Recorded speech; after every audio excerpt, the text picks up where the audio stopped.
વહાલા વિદ્યાર્થી મિત્રો, ગયા વખતે આપણે ચેપ્ટર 7 અનિયત સંકલન પાર્ટ 4 જોયું. આજે આપણે તેમજ આગળ પાર્ટ 5 જોઈશું. એક્ઝામ્પલ છે 14. Integration of cos x minus sin x upon 1 plus sin 2x dx. જોઈએ. ઉપર cos x minus sin x એમને રાખીએ, 1ની જગ્યાએ લખો cos સ્ક્વેર x વત્તા sin સ્ક્વેર x અને sin 2xની જગ્યાએ લખી દો 2 sin x into cos x. એટલે આ તો પૂર્ણ વર્ગ થઈ ગયો. કોનું? cos x વત્તા sin xનો પૂર્ણ વર્ગ. હવે cos xનું વિકલન માઇનસ sin x ને sin xનું પ્લસ cos x, એટલે એનો અર્થ એવો થયો છેદનું જે ભાગ છે એનું વિકલિત ઉપર છે cos x વત્તા sin x is equal to t આદેશ લો. માઇનસ sin x વત્તા cos x dx બરાબર dt, એટલે આ બધાની જગ્યાએ dt આવી જશે અને નીચે આ t નો વર્ગ, એટલે 1 અપોન t સ્ક્વેર dt, tની માઇનસ 2 dt એનું સંકલન tની માઇનસ 2 પ્લસ 1 ભાગ્યા minus 2 plus 1 plus c minus 1 upon t plus c અને tની જગ્યાએ લખી દો cos x વત્તા sin x.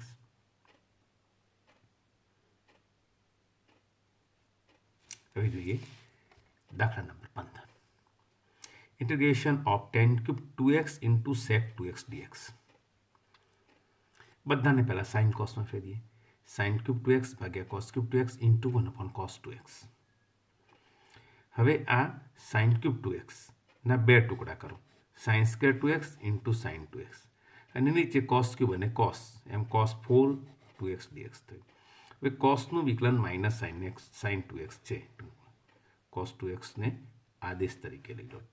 cos 2x બરાબર t માઇનસ sin 2x એનો વિકલિત 2xનું 2 dx બરાબર dt સંયોજિત વિધિના વિપરીતના નિયમ પ્રમાણે. તો sin 2x dx બરાબર માઇનસ dt બાય 2, એટલે માઇનસ 1 બાય 2 ઇન્ટુ dt. હવે જો sin સ્ક્વેર 2x રહ્યા, cos 2x બરાબર t છે એટલે 1 minus t square sin square 2x બરાબર થશે. cos 4ની જગ્યાએ tની 4 ઘાત થઈ. હવે દાખલો સરળ થઈ ગયો. અલગ અલગ લખી દો. 1 અપોન tની 4 ઘાત એટલે tની માઇનસ 4 ઘાત, માઇનસ t સ્ક્વેર અપોન tની 4 ઘાત એટલે tની માઇનસ 2 ઘાત dt, માઇનસ 1 બાય 2 એમને એમ. tની માઇનસ 4 વત્તા એટલે માઇનસ 3 ભાગ્યા માઇનસ 3, tની માઇનસ 2 વત્તા એટલે માઇનસ 1 ભાગ્યા tની માઇનસ 1 ઘાત. પછી tની જગ્યાએ મૂકી દો cos 2x એટલે tની માઇનસ 3, એટલે 1 અપોન tનો cube, 1 upon cos cube 2x એટલે ઉપર જાય એટલે sec ક્યુબ 2x, એ રીતે sec 2x.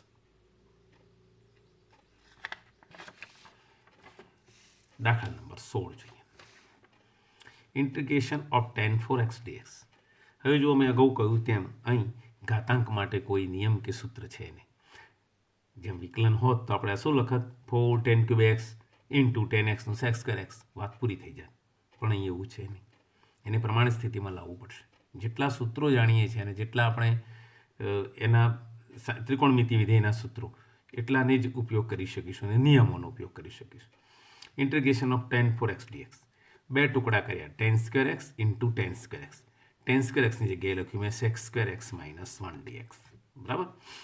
હવે જુઓ, tan square x into sec square x 1 ગુણ ઓછા tan સ્ક્વેર x 2 ભાગ. હવે આ તો તમને ખબર જ છે, સીધું લખવું હોય તો પણ લખી શકીએ. વિધેયની 2 ઘાત ગુણ્યા વિકલિત એટલે વિધેયની 3 ઘાત ભાગ્યા 3, tan ક્યુબ x ભાગ્યા tan ક્યુબ x થાય. અને એવું ન કરવું હોય તો tan x બરાબર t આદેશ લો, એટલે sec સ્ક્વેર x dx બરાબર dt, એટલે આ dt થયું t square dt, t square dt એટલે t ક્યુબ બાય 3, tની જગ્યાએ પાછું tan x લખો. આ રીતે સીધું પણ લખી શકાય અને તમે tan x બરાબર t આદેશ લઈને પણ ગણી શકશો. હવે રહ્યો sec square x minus 1, sec square xનું tan x અને 1નું x minus minus plus x. આમાં દાખલો પૂરો થાય. હવે એક વધારાનો દાખલો જોઈએ જે છે નહીં બુકમાં, પણ આની બદલેમાં આપણને tan xની 6 ઘાત dx આવું પૂછ્યું હોય તો વળી બે ટુકડા કરો. tan 4x into tan square x. tan square xની લખો જગ્યાએ sec સ્ક્વેર x માઇનસ 1. હવે કરો ગુણાકાર tan 4x into sec square x minus tan 4x dx. હવે જો આ વિધેયની 4 ઘાત ગુણ્યા એનું વિકલિત એટલે tan x બરાબર t આદેશ લઈને ગણશું તો sec સ્ક્વેર x dx બરાબર dt, tની 4 ઘાત dt, tની 5 ભાગ્યા 5 અને t એટલે tan x એટલે એ ભાગ થઈ. અને હવે ટેન ફોર એક્સ ડીએક્સ તો તમે અગાઉ શોધી જ કાઢ્યું. આપણે 16માં દાખલો જોયો એ જ છે, એ અહીં મૂકી દો. દાખલા નંબર 17 જોઈએ. સાઇન ક્યુબ એક્સ વત્તા કોસ ક્યુબ એક્સ ભાગ્યા sine square x into cos square x જોઈએ. હવે આપણે પાડીએ આને છૂટા, આ ભાગ્યા આ આખું, એટલે સાઇન ક્યુબ એક્સ ભાગ્યા sine square x into cos square x. તો શું થશે? જુઓ, સાઇન ક્યુબ એક્સ અને સાઇન સ્ક્વેર એક્સ એક સાઇન એક્સ ઉપર હશે અને નીચે cos square x. Sign x ભાગ્યા કોસ, સાઇન અપોન કોસ એટલે ટેન અને એક કોસ નીચે એટલે સેક એક્સ ટેન એક્સ. આ ભાગ્યા આ એક ભાગ થઈ ગયો. બીજો ભાગ કોસ ક્યુબ એક્સ ભાગ્યા sine square x into cos square x, એટલે કોસ ક્યુબ એક્સ છે એટલે બે તો ઘાત ગઈ, એક રહી કોસ એક્સ ભાગ્યા સાઇન સ્ક્વેર એક્સ એટલે કોટ એક્સ કોસેક એક્સ. અને બંને સૂત્રો છે આપણી પાસે, સેક એક્સ ટેન એક્સનું sec x, cosec x cot એક્સનું minus cosec x plus c. દાખલો સરળ થઈ ગયો. ખાલી ભાગ પાડતા આવડે તો. અને પહેલાં કામ તો એ જ કરવાનું કે અલગ પાડવાથી છૂટા પાડવાથી સરળ સ્વરૂપ આવી જતું હોય તો આપણે પહેલાં તેને મહત્વ આપવાનું છે. જોઈએ દાખલા number 19. Sine x into cos cube x. દાખલો આવો છે, sine x into cos cube x dx. હવે આપણે એવું કરીએ છીએ, અહીં એક કોસ એક્સ વડે ભાગીએ અને અહીં એક કોસ એક્સ વડે ગુણીએ. એટલે સાઇન એક્સ ભાગ્યા કોસ એક્સ એટલે થઈ ગયા ટેન એક્સ. અહીં કોસ ક્યુબ એક્સ હતો, વળી એક કોસ એક્સ વડે ભાગે એટલે કોસ ફોર એક્સ. આમ થયું આવું 1/10x into cos four x. Cos four એક્સને ઉપર લઈ જાઓ તો સેક ફોર એક્સ, એના બે ટુકડા કરો, sec square x into sec square x. હવે ટેન એક્સ બરાબર ટી આદેશ ધારો એટલે સેક સ્ક્વેર એક્સ ડીએક્સ બરાબર તો ડીટી થઈ ગયું. એટલે આની જગ્યાએ થઈ ગયું dt 1/t sec square x એટલે ટી સ્ક્વેર પ્લસ 1. આમ 1/t into t square plus 1 DT.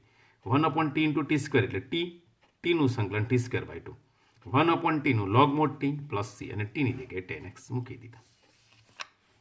આ જ દાખલો મેં તમને અગાઉ પણ કહ્યું હતું કે કોઈ પણ દાખલો કોઈ જગ્યાએ ગણીને આપ્યો હોય અથવા હું ગણું અથવા કોઈએ ગણે, એ પ્રમાણે જ તમારે ગણવું એવું જરૂર નથી. તમે એમાં ફેરફાર કરીને ગણી શકો છો. અને એવો પ્રયત્ન કરશો ત્યારે જ તમને સંકલન આવડશે. દાખલો છે 1/sin x into cos cube x. 1/sin x into cos cube x. હવે મેં 1ની જગ્યાએ લખી દીધા સાઇન સ્ક્વેર એક્સ વત્તા કોસ સ્ક્વેર એક્સ. અને પછી આગળના દાખલામાં જેમ અલગ પાડે એમ સાઇન સ્ક્વેર ભાગ્યા sine x into cos cube x અને cos square upon sine x into cos cube x, આવી રીતે બે ભાગ પાડ્યા. તો જુઓ, આ થયું tan x into sec square x, એટલે તો ટેન સ્ક્વેર એક્સ બાય 2 થઈ ગયું. પછી વિધેયનું વિકલન ટેન એક્સ બરાબર ટી આદેશ લો એટલે t d t square by 2. એ બહુ સરળ છે. હવે વાત આવી 1/sin x into cos x, અને બે વડે ગુણીને ભાગવાનું. એટલે નીચે સાઇન 2x 2/sin 2x એટલે 2 cosec 2x થયા. 2 cosec 2xનું log mod 10x plus c અને 2x છે એનું by 2 log mod 2x plus c લખો. cosec 2xનું log mod 10 2x plus c અને અહીં આ 2 અને પેલા બાય 2 કેન્સલ, 2 2 કેન્સલ. આમ આ દાખલો બીજી રીતે આમ પણ ગણી શકાય.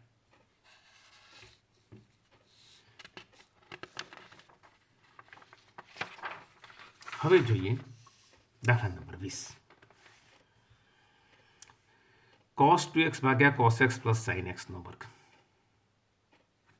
cos 2x ની જગ્યાએ લખી દો cos square x minus sin square x. cos 2x ના cos સાઇનનો આપણે જે સૂત્રો 3 છે, પહેલું સૂત્ર છે cos square minus sin square, બીજું છે 1 માઇનસ 2 sin સ્ક્વેર x અને 2 cos સ્ક્વેર x માઇનસ 1. એ પૈકીનું cos 2xનું સૂત્ર વાપર્યું. cos સ્ક્વેર x ઓછા sin સ્ક્વેર x ભાગ્યા cos x plus sin x.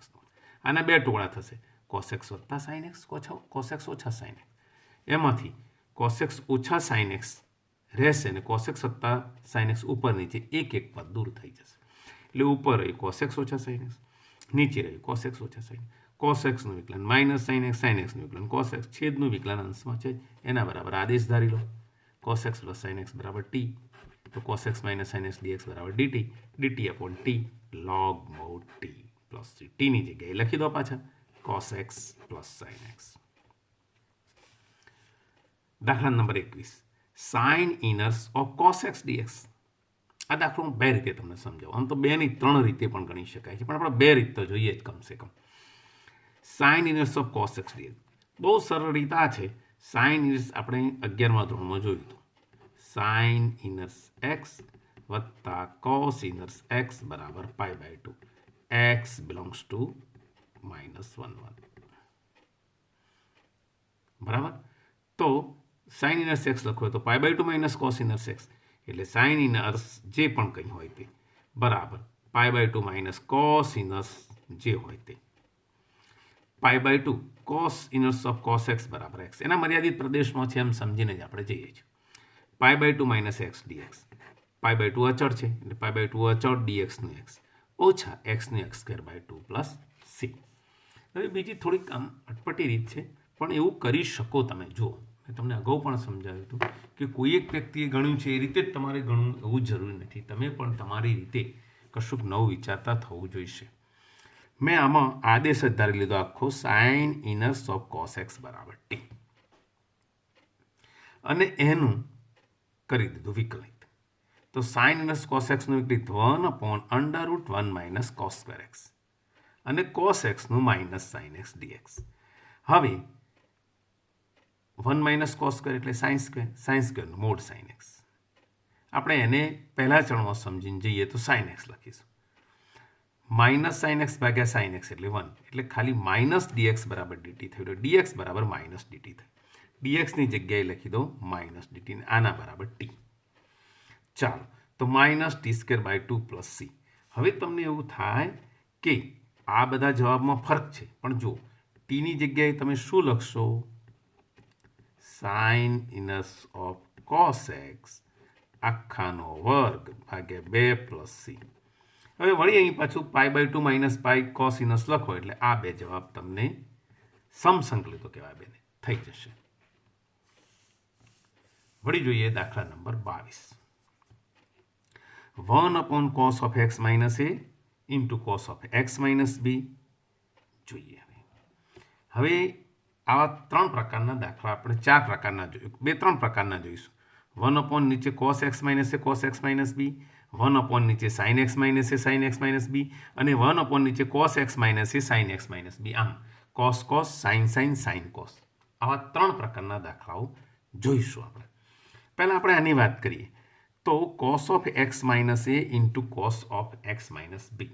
તો પહેલાં cos of x minus a લખી દો, પછી કોસને બદલે અહીં લખી દો sine of x minus b ઓછા sine of x minus a લખી દો, અને આ લખી દો cos of x minus b. તો આ સૂત્ર શું થઈએ જુઓ, cos sine a cos b minus cos a sine b. આને એ કહીએ sine a cos b sine b cos a. એટલે આ સૂત્ર થયું સાઇન એ માઇનસ બી.